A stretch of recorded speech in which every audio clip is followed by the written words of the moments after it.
Went through the book of Nehemiah. Oh, look, there's 2 hands over here. Oh, yeah. All right. So one of the reasons is because all the life groups are there. They got even little images there for you to check them out. So those are good. I'm excited. There's a soccer one, by the way. I won't be there because I'll be in the marriage one. There's also a marriage course. I'm excited about that. My wife and I have gone through this marriage course like 4 times. We probably just need it. We think we're doing it to help other people, but it's been good for us. And the cool thing about this marriage course is that it's not like you have to expose yourself to everybody there. It's actually like a date between you and your spouse. And so you sit together and you talk together. You don't talk to everybody else, although we do have desserts and we hang out. But you don't have to. So anyway, I just want to highlight that. It's kind of fun. So wives, elbow your husband. Husbands, elbow your wives. You should come. Unless you're playing soccer, right, Ola? Then soccer is a priority, isn't it, sometimes? Yeah, well, okay. That's okay, too. All right. We're in the book of Nehemiah, and Nehemiah is, it's in the Old Testament of the Bible. It's a book that a lot of people don't read, but it's a beautiful part of the story of God with people. And he's doing something special with his people. Obviously, we're going to talk about Jesus because all of the Bible is pointing towards Jesus.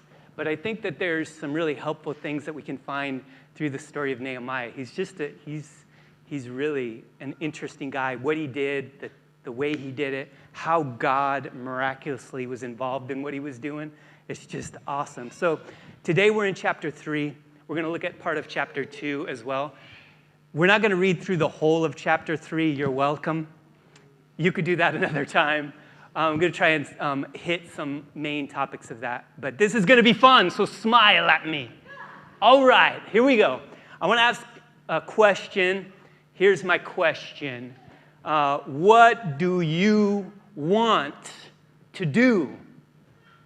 What do you want to do? I know I normally don't let you verbalize these things, but how about today? Somebody throw out something that somebody might want to do. What? Oh, just in life, I guess, or generally. Somebody else said something. Rest. Yes. Excellent. Go on a holiday. Eat food. Good food. Is it good food or just like good food? All right. What else? Another one?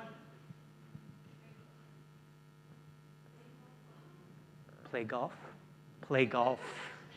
Yes. Go to the coffee shop in Abbey Leaks. Yeah. You didn't know we were doing advertisements here today. Closed on Sundays. Go tomorrow. What else? One more. Let's do one more. Preach Jesus. Huh? Preach Jesus. Preach Jesus. Yes. Okay. Very good. Have you noticed that sometimes you want to do something, but you don't do it? Yeah. So maybe this will help. High values and real values, right? Okay, so we want to do something. We say we want to do something, but we don't. And I find myself that when I say I want to do that thing that I'm not doing, usually it's because I don't really want to. Does that make sense? Okay, I'm going to explain what I mean. Sometimes we have these aspirational values. I'm calling them high values. You could put all kinds of other names to it. High values. For example, I want to run a marathon. Okay? I want to run a marathon, but I don't want to. I want to sit on the couch and eat the ice cream. Right? So you see, my high value is I want to run a marathon, but actually, Noel, be honest with yourself. You, after work, you want to go lay down, put your feet up. Like, let the Google tell you what to watch, because they know the other things you watched. And so, oh, there we go. That's what I really want. Isn't that interesting? There's so many different ways we could look at that. I want to talk about those. If you can really understand this and get clear about this, it's actually pretty helpful because you become more honest with yourself about what you really want.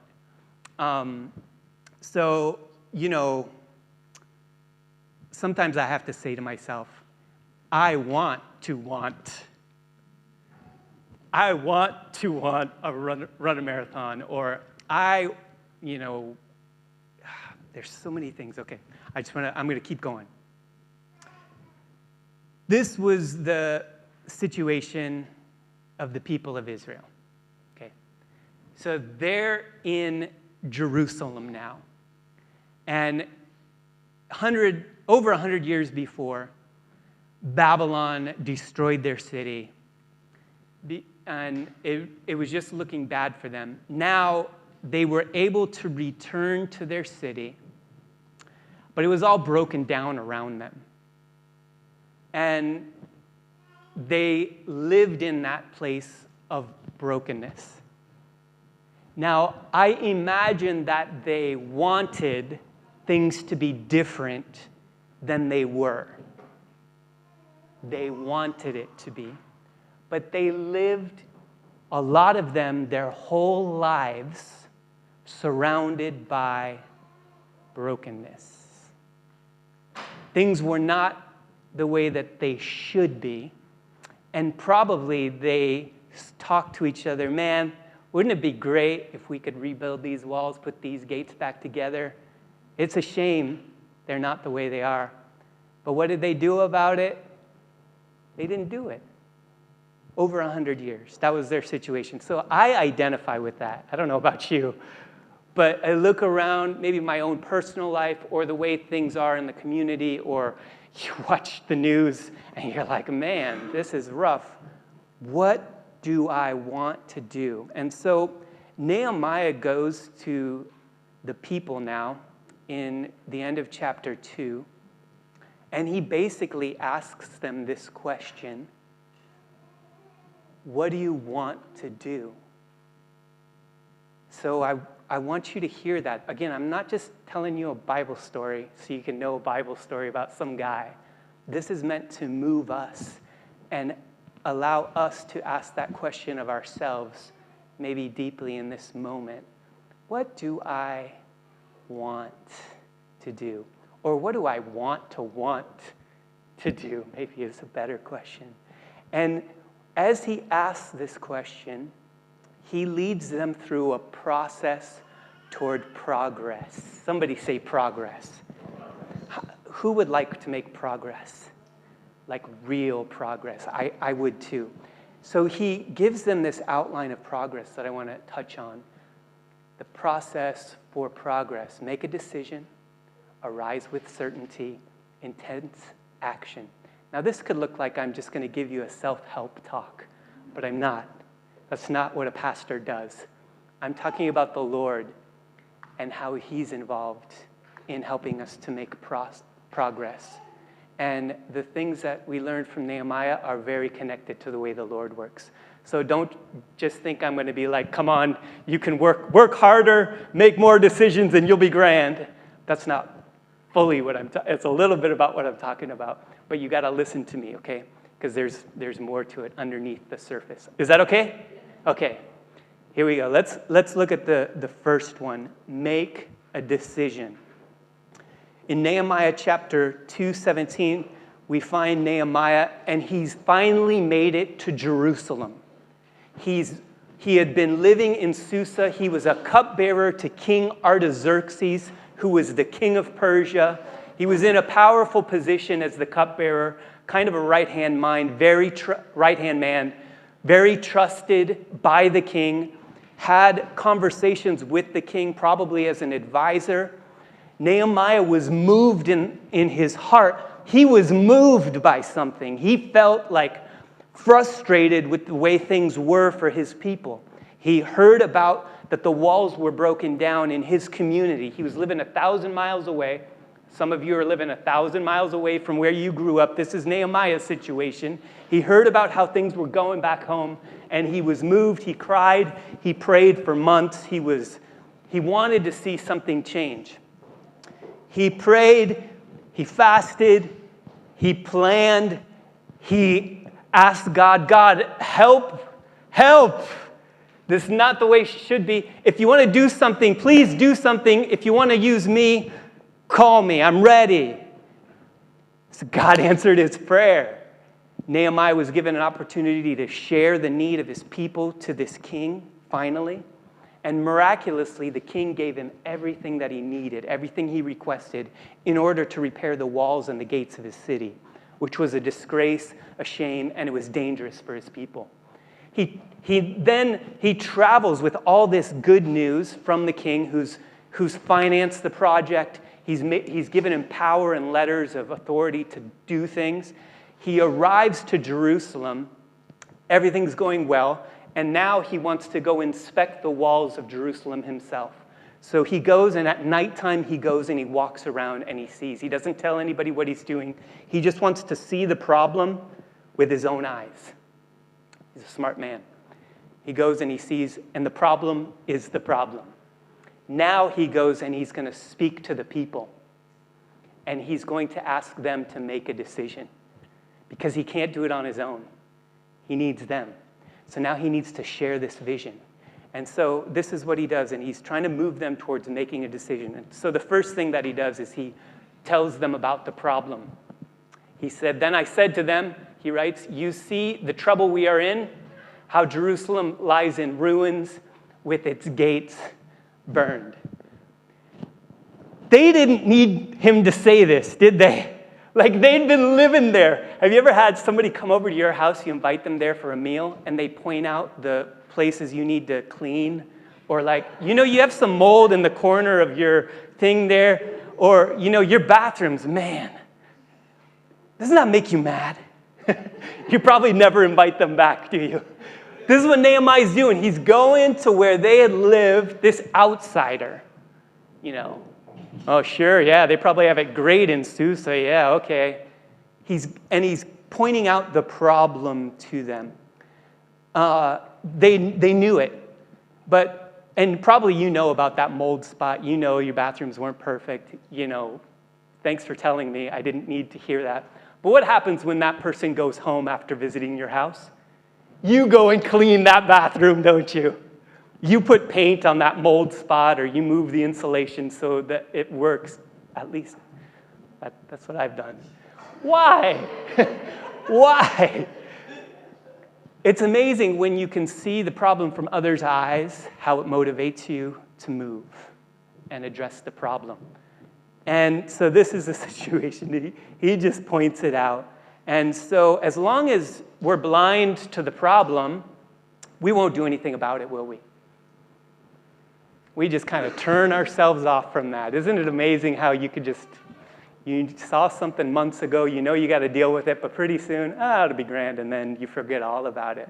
And Nehemiah's, come on, look at the issue. Next thing he does, he brings the solution. Come, let us build the wall of Jerusalem. So clear. What do we got to do? Build the wall. Repair the gates. Let's put them up. Easy. So simple. This is actually, he's giving them a vision. Because the problem's not a vision. The problem's a problem. But the solution, that is a vision. Oh, I can do something about the issue. Nehemiah, he was really clear. Next thing. Just reading these couple sentences from Nehemiah. It says, come, let us build the wall of Jerusalem. Why? That we may no longer suffer derision. That we may no longer be embarrassed by the state of the situation. That we may no longer be ashamed of how things are. The reason why something must be done. They had lived in this many of them for their whole lives. Over 100 years, if they'd been living in Jerusalem. And Nehemiah comes, and in a day, he's saying, look at the problem. Isn't it obvious? Here's the solution. Isn't it obvious? This is why. Take away the shame from yourself. And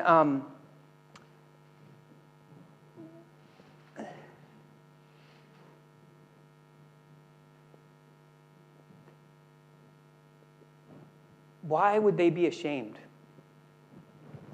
Maybe they weren't that ashamed, but they should be ashamed. The reason the people of God should be ashamed is because this made God look bad. Israel was meant to be a light to the nations, and they were not, their walls of their God's city was not meant to be broken down. They were looking pretty bad in the world, if you get my drift. Is this the way God's people are supposed to be? Nehemiah's like, no, we're not supposed to actually be like that. Why are we like that? Why do you keep doing that? Why are you living in that? Am I preaching yet? Very quiet preaching. This was about God's plan for his people. And it wasn't just to make them feel bad. And I don't want you to feel bad. It's actually meant to lift you up. Hey, God has more for you. Like, hey, isn't it amazing? And he's going to tell more about that, how God is on their side to help lift them out of that. It's his desire. He's not like just ashamed of them. He's like, I want this for you. I want good for you. Come on. You shouldn't be ashamed. You're mine. You're my daughter. You're my son. And so then the last one, for make a decision, the reason why something must be done now. And so he says, I told them of the hand of my God that had been upon me for good, and also of the words that the king had spoken to me. And Nehemiah, I mean, you have to read chapter 1 to see the miraculous way that this king was going to finance this project for him, of this, rebellious Jewish people that usually gave headaches to emperors. He was going to pay all this money to rebuild their wall, no cost to them. He was going to finance the whole project. He was going to empower Nehemiah to be the governor. He was going to let him have a 12-year paid leave. You remember that? It's an amazing situation for Nehemiah. And Nehemiah is telling the people the story of how God is actually in this situation. And this is what you need. If you want to be moved to progress, there's no better thing than knowing that God is with you. If I could only preach this today, this is what I'd be preaching. This is not about self-help. This is not about lifting yourselves up by your bootstraps. This is not about you got to do more, work harder. Come on. Be serious. Stop doing that. Do this. This is about, look what the Lord has done. You want to be involved in what he's done and is doing. Come on. This is his invitation. He's pointing them to the Lord. I heard somebody say those who tell the best stories will rule the world. And there's no better story than that God is involved in something and getting involved in that. Okay. So timing is important. And so he comes to the people. He's like, make a decision. He gives them the problem, the solution, the reason why now. And now he says to them essentially, what do you want to do? Make a decision. Part 1. Okay. Let's keep going. We're going to look now at arise with certainty. Arise with certainty. All right. This is their response. Verse 18. And they said, let us rise up and build. So they strengthened their hands for the good work. I love this. They stand up. they say, let us get up. Are you ready? Like, let's run the marathon. Get up off the couch, put the ice cream down. You don't need the Ben & Jerry's. Let's get up. And they strengthen their hands. I like to think about like putting on the work gloves. Let's go. We got to move some concrete blocks here. They strengthen their hands. The Hebrew word is hazak. Hazak. And you remember there's a story about David, and he was a leader of a bunch of men that were running from Saul, but then another group came and they stole all the women and children while he was doing battles. And so he went back, and all of his men were about to kill him because he's like, you did this to us. They're all gone now. This is your fault. And it said that David then, he went into his tent, which is like by himself because he's the leader and things have fallen apart and everybody's blaming him. And the word that it used, it says he went in there alone with God and he strengthened himself in the Lord. This is the same word, hazak. Hazak. I heard a preacher a long time ago say, sometimes you've got to hazak it to yourself. Hazak it to yourself. Come on now. God's with me. I can just imagine what was going on in that tent with David. Like to give him the fortitude. His own family's been kidnapped and come on, I'm going to do this. So this is the same word. They strengthened their hands. They hazaked it to their hands because they needed to do the work. And the work that they were going to do was hazak the walls. Strengthen the walls. Hazak it to yourself because you got a hazak job to do. Am I motivating anybody or just myself? That's strengthen yourselves. And this was a dangerous, risky situation. We're going to find out more about that in the coming chapters. But building the walls, they were risking their lives. And it wasn't just running a marathon. It was like a serious decision. I don't know if you've ever had to make a serious decision, but they had to arise with certainty. Like, no double-minded, should I, maybe not, let me think about this. Well, I know I said I'd be there, but I can't, I got to wash my hair, or, whatever. No, I'm there, 100% committed, you can count on me. I said it, I'm spitting now, I'll do it.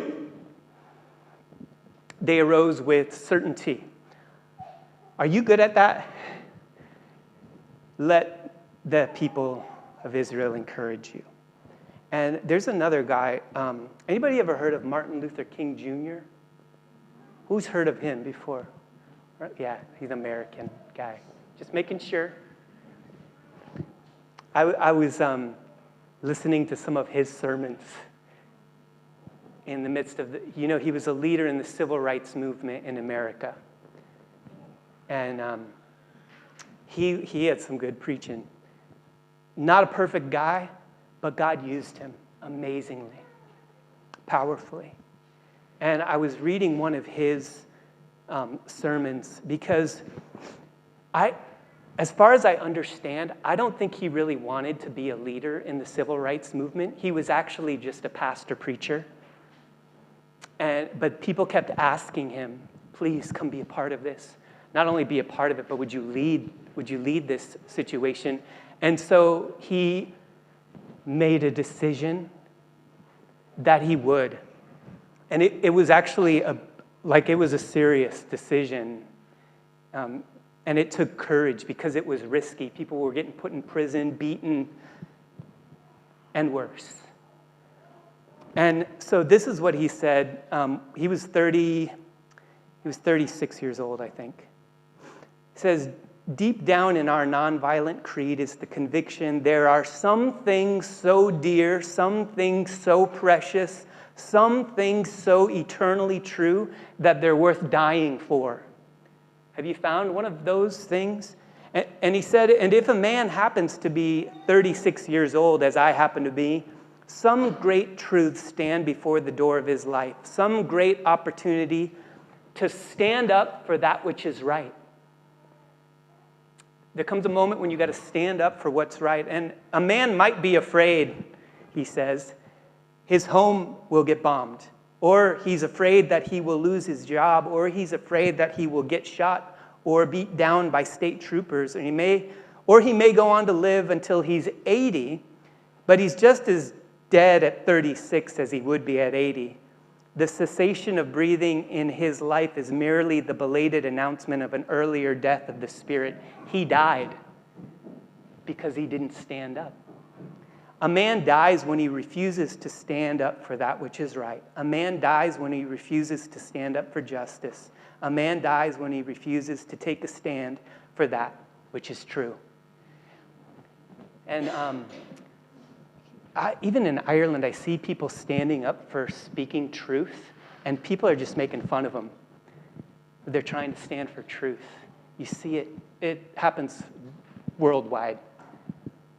Sometimes we got to arise and stand up even when it's risky. And this is what the people of God are doing in this situation. They stood up. They've made the decision. Now they've arisen with certainty, and they're poised, and they're ready to do something, which goes to our third part. Here's the quote: a man dies when he refuses to stand up for that which is right. Really great. Okay. Let's look at the last part: intense action. Say intense action. Don't you love that word, intense? Let's go. Here's a passage from Isaiah. Arise, shine, for your light has come, and the glory of the Lord has risen upon you. For behold, the darkness shall cover the earth, and thick darkness the people, but the Lord will arise upon you, and his glory will be seen upon you. And nations shall come to your light, and kings to the brightness of your rising. So stand up and shine. And each one of you has an opportunity to do that. And it can look different, and it may look the same, but God invites you to shine for him. And this is not your shining. How do you shine? You shine because the glory of the Lord has risen upon you. This is Martin Luther King Jr.'s situation. This was Israel's situation.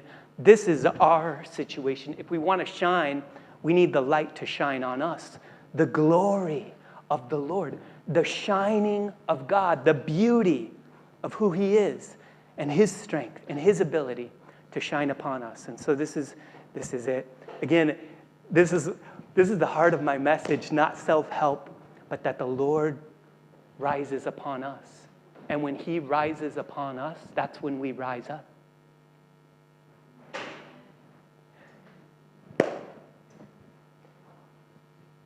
How does the glory of the Lord rise upon us? It has risen upon us. Jesus gave it all. God loves you. And you're wondering, how do I see this glory? There's somebody who laid down his life for you to give you an eternal hope. And you look at Jesus, and you can know for sure, without a doubt, that God loves you. Like, that's the best.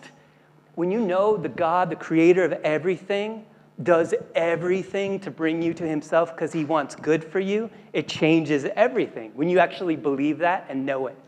When you know God and you see him, that he sent this son to deal with the things that block you off from him, then the glory will rise upon you.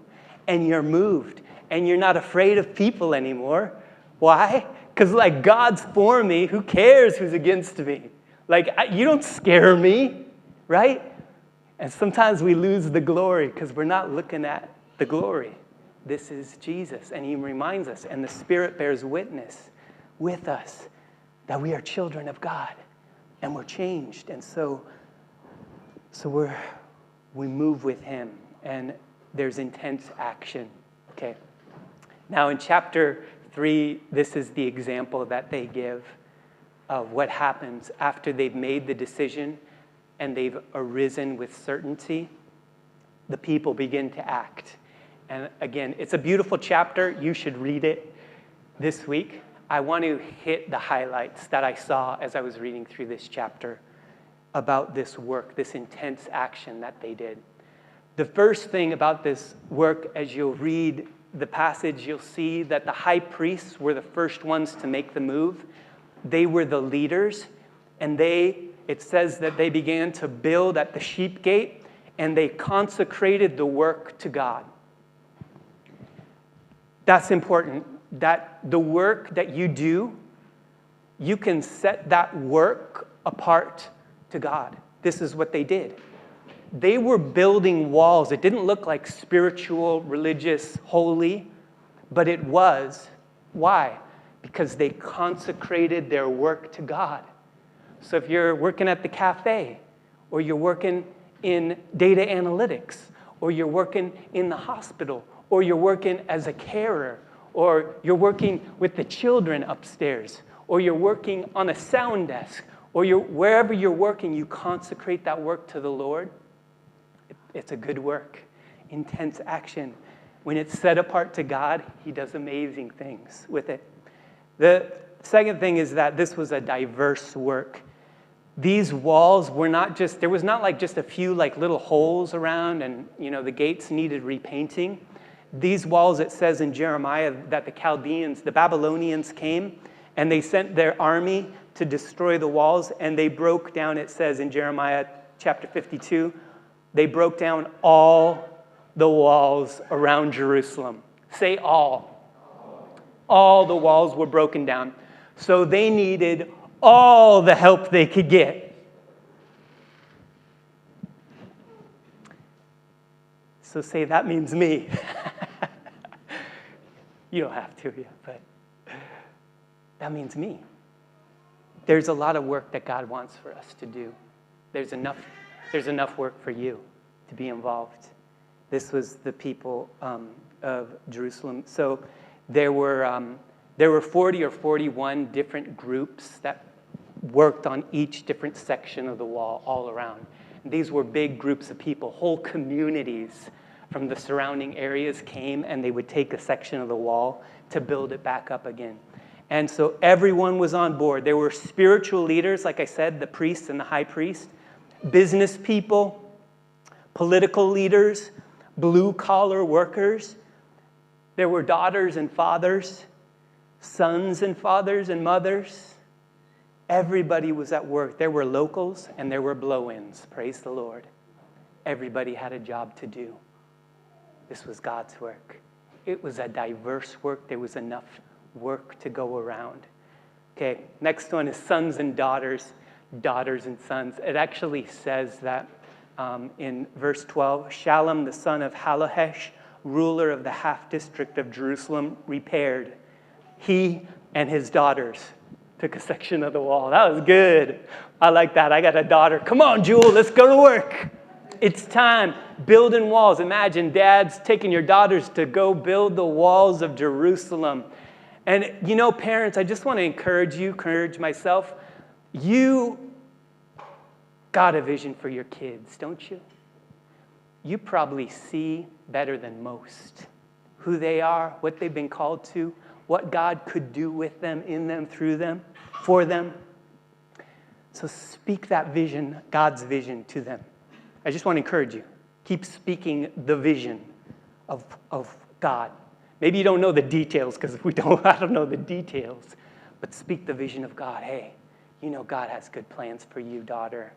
He wants to use you. He wants to help you to move forward. Man, you're so good. You're like a leader. I see like leadership in you. Maybe God will use you to lead other people to move from bad situations into good situations, or whatever. God wants us to speak vision into our kids. I'm just encouraging myself. Encourage you. Speak vision into your kids. Remember, don't just tell them all the bad stuff. Tell them the God stuff. Yes. Sons and daughters, outsiders and insiders. So as you read through this, you'll see that some lived right next to the wall and they rebuilt it. And some were from the surrounding communities, Jericho, Mizpah, Gibeon, and they came from outside to build the wall. And it didn't protect them, but it was God's work. So they were involved. Maybe it felt, that's irrelevant, we'll let them do that thing. No, they came and they moved and said, hey, Let me be a part. I don't know how to build stuff, but hey, I'm going to throw some stuff together with you guys. I can throw some dirt. Yeah? Outsiders and insiders. This was a grassroots work. And it says that there was a group called they were the nobles, so like they were the leaders of Tekoa, a community outside of Jerusalem. And it says that the nobles of Tekoa would not bow to serve their Lord. Basically, the leaders of one of the communities said, we're not going to do this. The leaders said, we're not going to do anything. But I read, and in verse 5 and in verse, I think it's 27, it says that that community built 2 sections of the wall without their leaders. This was a grassroots movement. They didn't wait. They knew this is what needed to be done, so they didn't wait for somebody else that they thought, well, they're in that position to do something, so I'm only going to do it when they're doing it. They said, no, I need to do this, so I'm going to do this. And they did 2 sections. I don't think any other group did that, but if you find that they did, let me know. That's all I could find. Last one is teamwork. No superstars. Nehemiah is actually not mentioned in this chapter. I don't know if he wasn't out there, but he didn't write about himself that he was out there building. This was about the people. All the people were building. And normally when they do lists like this, because there's a lot of ancient documents making lists about when things were built, normally it says, and the king built the stuff back. But in this one, there's no mention of the leader. It's just about the people. This is God's work, and this is God's people's work. And there's no superstar. There's no Michael Jordan on the team. There's no LeBron James. There's no Messi. Who's the best soccer player now, by the way? Messi? Messi still, huh? Who? Okay. We'll get in some fights after. We'll talk about this. There was no superstars. And a team without a superstar is better than a superstar without a team. That's so good, Noel. That's not mine. I stole that from somebody else, by the way. But that's so good. I used to love, there was a basketball team they were a college basketball team when I was 16 and 18, and they were national champions in America. I loved this team. They were so amazing, and they had no superstars. Like, none of you would know any of the names of the players, but they were amazing. Kentucky Wildcats. That's good. I want to look at Martin Luther King one more time. And, he was assassinated for standing up and speaking. He was killed. And the day before he was killed, he preached a sermon, essentially. And the sermon was called, I've Been to the Mountaintop. This is what he says. He says, well, I don't know what will happen now. Again, this is the day before he was assassinated. I don't know what will happen now. We've got some difficult days ahead, but it really doesn't matter with me now because I've been to the mountaintop. And I don't mind. Like anybody, I would like to live a long life. Longevity has its place, but I'm not concerned about that. I just want to do God's will. And he's allowed me to go up to the mountain, and I've looked over, and I've seen the promised land. I may not get there with you, but I want you to know tonight that we as a people will get to the promised land. And so I'm happy tonight. I'm not worried about anything. I'm not fearing any man. Mine eyes have seen the glory of the coming Lord. Do you see what moved him? He saw his Lord. He saw the glory. That's what moved him. It wasn't self-help. It wasn't be good, try harder, work. He saw, and he was moved. And he was helped by the Lord as well. It wasn't always easy, but God used him in a mighty way. And there is a good God who wants you to be a part of his good work. And you are not without a purpose. You're not an accident, even if things are difficult. There is a good God who wants you part of his good work. But it's not just so that you'll work for him. It's about being with him.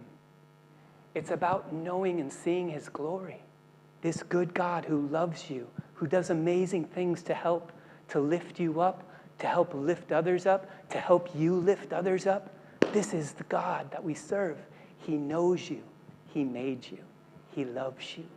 He has things for you to do, a purpose and a plan. Don't you want to be a part of that? I am a part of that. And I want to be a part of that. And I want to be a part of that. And I will be a part of that. This is the call that we've been invited to. And you will see the glory. He is the shining one. If you see him, you're moved by him. If you're not moving, you probably haven't seen him. Look at him. He's amazing. He's with you. He invites us. So what do you want to do? What do you want to do? The only way that you will do what he wants you to do, you will trust him. You'll walk with him. He's good. He's a good God. Would you close your eyes with me? Thank you, Lord, that you're here with us.